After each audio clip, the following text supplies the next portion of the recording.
ఇవాళ నేను మీకు ఒక బ్రెడ్తో ఒక మంచి స్నాక్ ఐటెం చూపిద్దాం అనుకుంటున్నా. ఇది పిల్లలకి చాలా బాగా నచ్చుతుంది. ఓకే, ఎలా చేయాలో చూపిస్తా ఇప్పుడు.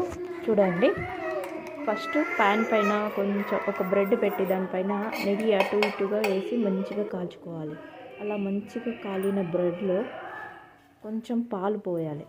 పాలు పోసి మంచిగా కాల్చుకొని తింటే అంతే, సింపుల్ అండ్ టేస్టీగా ఉండే రెసిపీ రెడీ.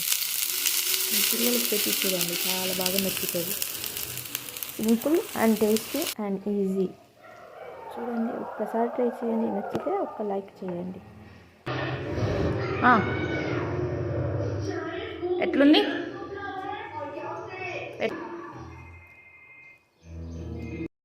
ఇవాళ నేను మీకు ఒక బ్రెడ్తో ఒక మంచి స్నాక్ ఐటెం చూపిద్దాం అనుకుంటున్నా. ఇది పిల్లలకి చాలా బాగా నచ్చుతుంది.